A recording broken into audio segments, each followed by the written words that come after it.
Здравейте! Вие сте с Volleyball Explained и подкаста ни Първо темпо.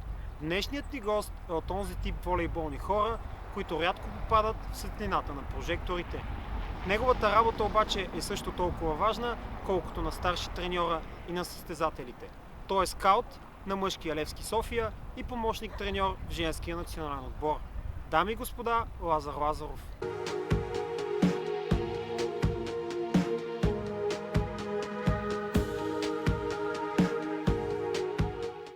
Здравей! На първо място искам да ти благодаря, че прие поканата да бъдеш наш гост в подкаста ни Първо темпо.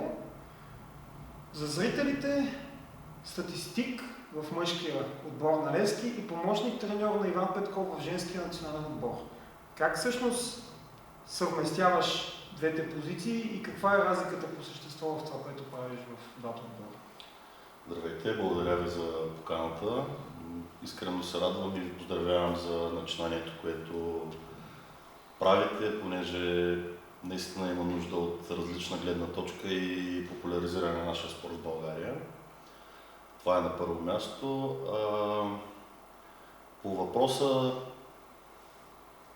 да, официално съм статистик в Левски, като тя ролята на един статистик в съвременния отбор зависи, нали, от идеята и целите на отбора.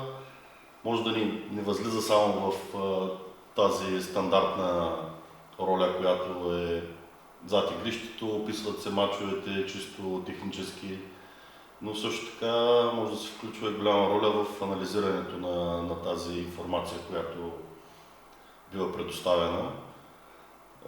Честно казано, единствената разлика е чисто времево, като в Левски, чисто като капацитет ми отнема малко повече време, понеже аз съм ангажиран с набавянето на цялата информация, която предоставя от статистическата програма за мачовете, но иначе толкова се припокриват двете дейности.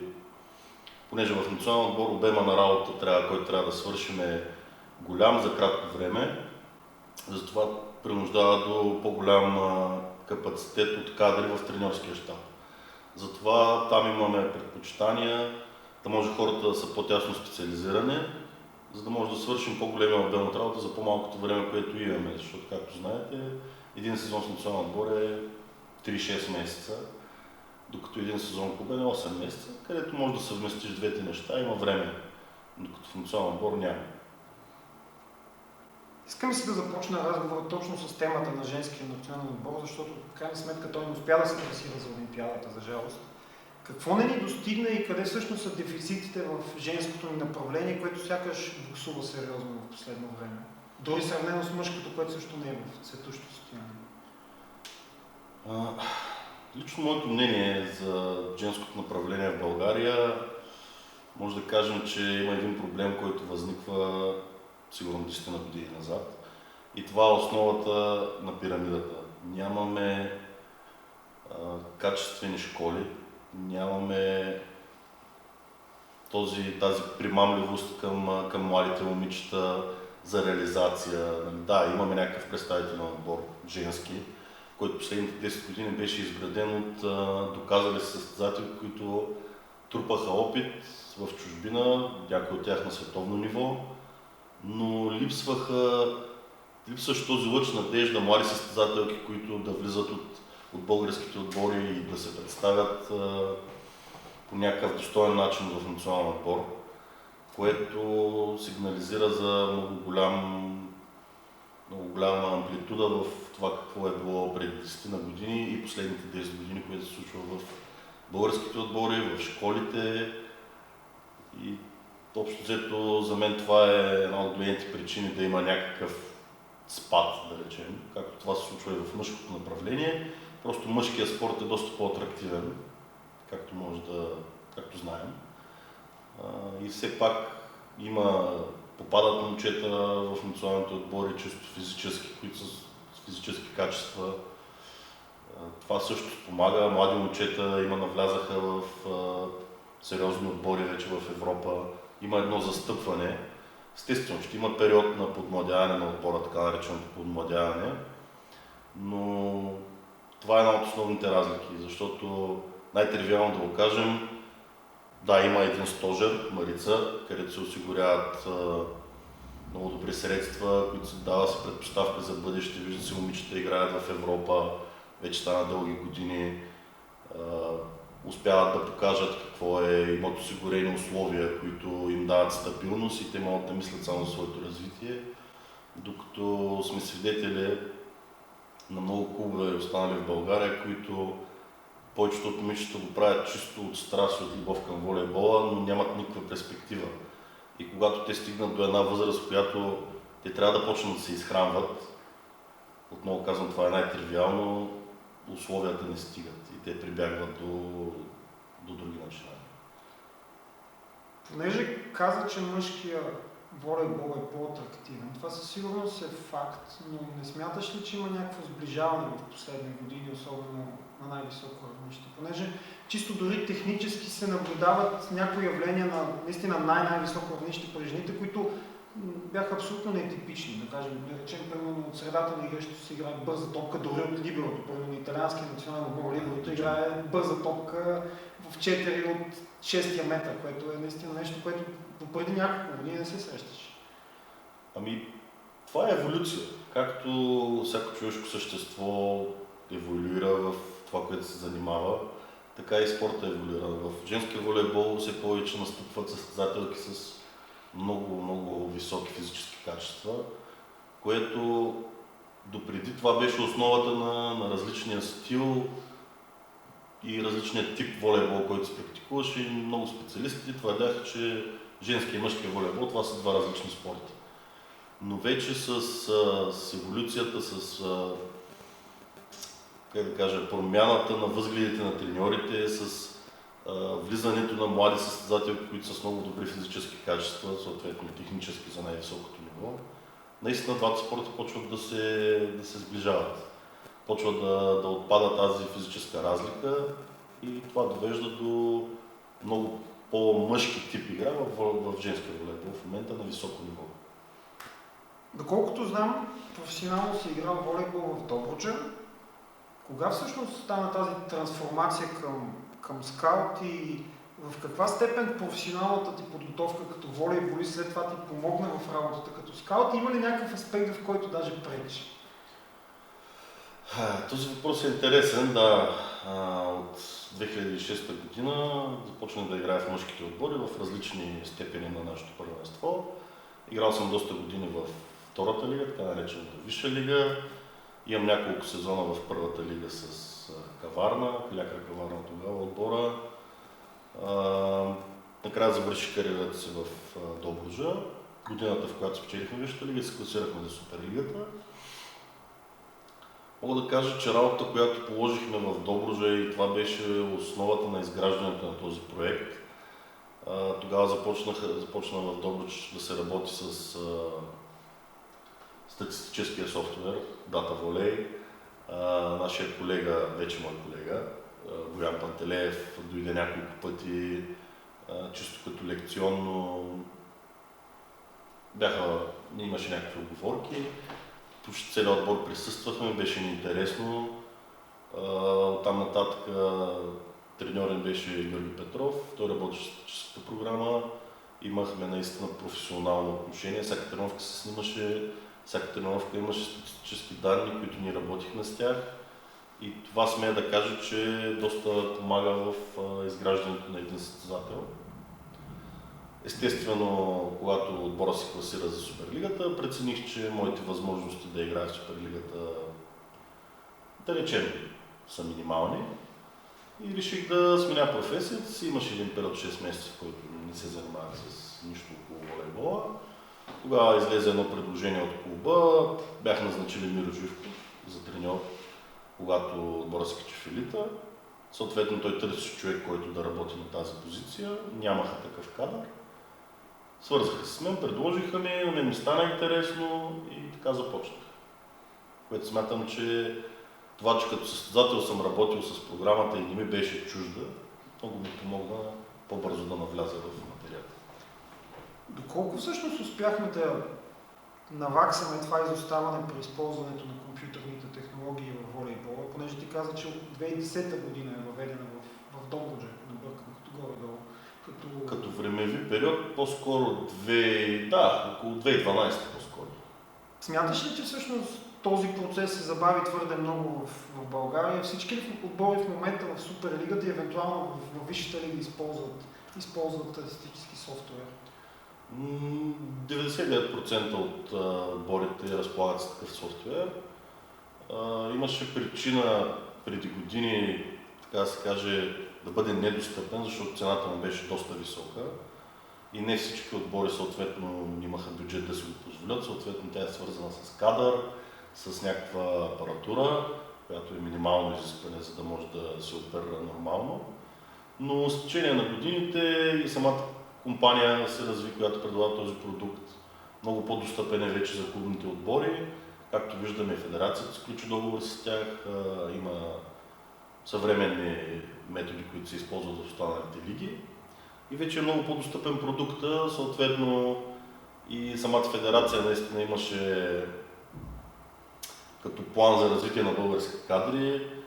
Аз и мои колеги сме минали през национални отбори, мъжки, аз съм бил и в дамския национален отбор скаут.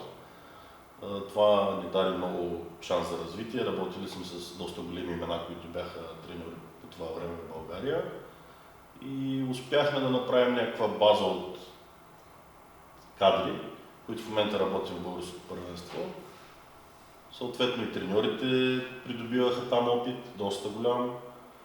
Те също свикнаха да работят в тази програма, видяха ползите от нея, видяха какво тя може да даде и започнаха да изискват от клубовете си да имат този софтуер, да имат кадри. И смятам, че в днешно време доста голяма част от отборите работят с този софтуер и както виждаме има и доста резултати. А всъщност само DataVolley ли се използват и други софтуери и всъщност каква е чисто разликата концептуално към подготовка, кое за какво се използва така нататък? Чисто като софтуер има вече доста софтуери. Те са базирани на ядрото на програмата, нали, фундамента е един и същ. Вкарване на данни чрез определен набор от кодове, които се синхронизират с таймлайна на видеото, което ти позволява много по-бързо да черпиш информация, отколкото, както се казва, да го гледаш като филм. Това е базата на всички програми. Аз съм запознат с 3-4 софтуера, но генерално базата е най-съща. Има различни програми, които имат, различни афинитети. Една е по-визуална, друга е по-чисто статистически, като цифрови данни, но всички програми общо взето могат да изкарат сходна информация. Какви са етапите на подготовка за матч от гледна точка точно на този анализ? И може ли да разкажеш малко повече за самите методи, които се използват при анализа? Основната част в подготовката за един матч, това е на какъв етап се намира отбора. Ако се намирате в добър физически и технически етап, основната подготовка може да се проведе в насочена срещу отбора, с който се играе. Търсиш техните слабости, търсиш къде можеш да ги използваш, гледаш кои са техните силни страни. Там трябва да се опита човек да избегне техните силни страни. Това е един аспект. Другия аспект е, да речем, когато отбора не се намира в много добро състояние, независимо от какви причини, тогава може да наблегнем повече на частта, да видим кои са силните страни и да опитаме да замаскираме нашите слаби страни. Но това са различни аспекти, различни виждания на треньори, така че просто темата е много специфична. Какъв е обема информация, който приблизително се анализира в подготовката за един матч? И всъщност каква е разликата между това да се готви един матч, да речем от първенството, който включва един матч на седмица, освен в някои редки случаи, в сравнение с подготовка, примерно за национален отбор, където да речем трябва да се изиграят 3 мача за 3 дни? Лично за мен, когато аз извършвам тази дейност, няма голяма разлика. Разликата е в набора на информация. Идеята, която имам аз докато работя, това е теорията на големите цифри. Колкото по-голям набор от информация имаш, толкова по-точна е тя. естествено, ако информацията е коректна. Да речем, минимума, с който аз се опитвам да работя, минимум са 5 мача. Понеже ако основното ядро на отбора е играл във всичките 5 мача, може да кажем, че имаме някаква минимална представа какво ще се случи. Естествено, колкото повече мачове имаме, толкова по-коректни и точно може да са нашите данни. На въпроса, извинявай. Първенството, наистина да, имаш повечето, че един мач на седмица. Там разликата е в това как можеш да планираш подготовката на твоя отбор. Докато разликата в национален отбор, когато се случва да играеш 3 мача подред, както примерно е програмата на VNL, имаш уикенд, в който играеш петък, събота и неделя,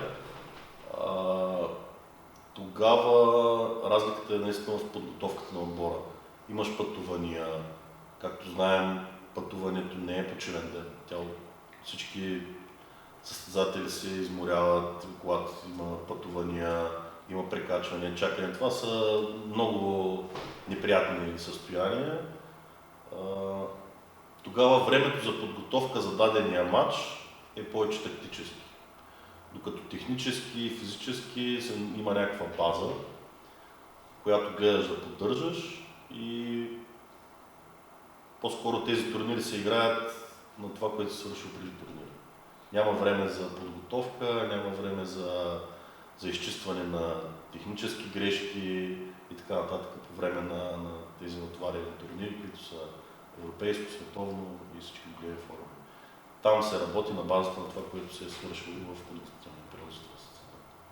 Понеже спомена за тактическата подготовка, първо по време на, да речем, пътуванията по време на полет. Всъщност, каква част от информацията трябва един вид да се наизусти от състезателите и къде е по-скоро тази информация, която е за ползване само от треньорския щаб или преимуществено от него?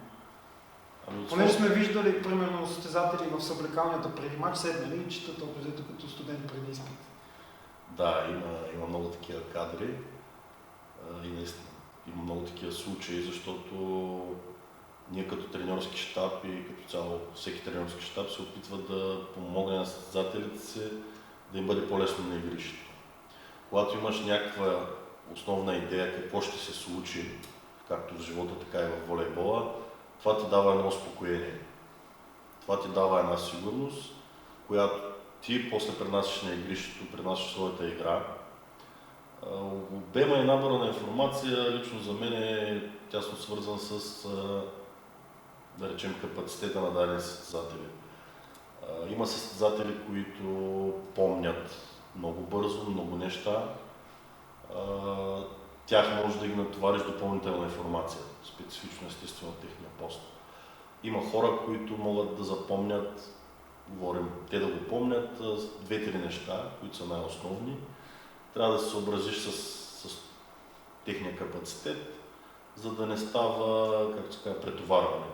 По-добре е главата на един състезател да е чиста по време на матч, да помни едно нещо, но да го помни както трябва. Затова сме хора на пейката, които винаги помагаме в дадени ситуации, но общо взето наистина лично за мен е тясно свързано с капацитета на всеки състезател.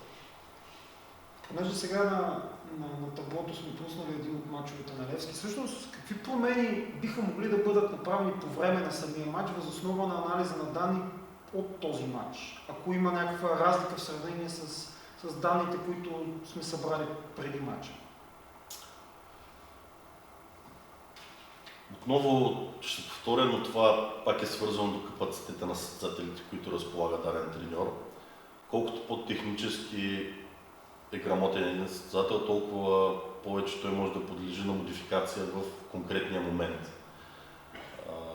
Когато ти си сигурен в своите технически умения, подаване, посрещане, разпределение и така нататък, толкова по-лесно ти е да приемеш някаква промяна и да осъществиш, която в дадения момент, дадения матч може да е различно от това, което е било подготвено и може да донесе резултат. Имаме доста примери лични, в които дадена ситуация е различно от това, което сме подготвили, но в процеса на матча променяме и тя дава резултат. Всъщност, доколко е разумно да се прави такава промяна, доколкото, да речем, извадката преди матч е много по-голяма, отколкото данните, които се случват по време на самия матч, което е логично. Тоест, как се търси този баланс, за да се прецени дали е разумно въобще такава промяна? Лично при нас това се случва от моето наблюдение на моментните данни. Да, имаш дадена подготовка за матча, но там има много субективни фактори. Моментното състояние на противника, качеството на изпълнение на даден елемент на отсрещния отбор и много други фактори, които наистина не са обективни, защото ти не си бил там, не си в кухнята на всеки отбор. И най-пресен пример, да речем, един състезател на големия фон набор от информация, да речем, посреща зле в зона номер 5. Но конкретния матч той посреща добре. Дали заради качеството на отсреща изпълняващия отбор, дали заради моментното му състояние, да речем в добро състояние. Тогава в един момент може да настъпи промяна в дадения план, защото идеята, която си имал, не дава резултат. Съответно, ние всички искаме да победим и търсим начина да го направим. Можеш ли да разкажеш за някой любопитен случай, в който статистическите данни са изиграли наистина решаваща роля с оглед предприемането на някакво конкретно решение за изхода на даден двубой? На първи план ми излиза, мисля, че миналата или по-миналата година, бъркам сезоните, понеже и двата сезона играхме плейоф с Пирин Разлог. Тогава в отбора беше Ради Попов, който в момента играе в Монтана. Съответно по основната подготовка на матча трябваше да го избягваме с сервис, понеже той е и от най-стабилните посрещачи в първенството. Но в течение на матча показателите му не бяха добри. Мисля, че тогава играехме може би втори матч от плейофната серия, може да ви излъжа. Аз подадах информация към старши треньора, че моментните му данни в посрещане не са добри, може да пробваме да бием сервис в него. Съответно, той предприе това решение, даде резултат и тогава успяхме да спечелим матча с 3-2. Загубихме серията, но това е на първо четене, което се сещам като влияние, което е дало подготовка и моментната стойност. Един твърде специфичен въпрос, свързан пак с Разлог. Вярно ли, че там има вероятност за указание да се бие сервис в едната или другата част на игрището, понеже залата е по-ниска, съответно по-висока, понеже тя самата зала е скосена в Разлог? Да ви кажа честно, аз не съм присъствал на такъв разбор и на даване на такива указания. Предполагам, че може да има такива колеги, но аз не съм присъствал на такова нещо.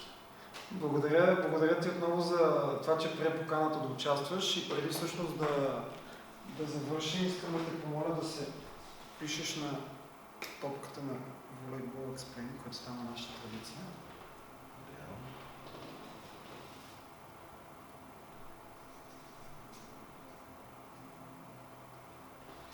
Благодаря. Уважаеми зрители, благодаря ви, че ни гледахте отново и се надявам да го направите следващия път. Чао!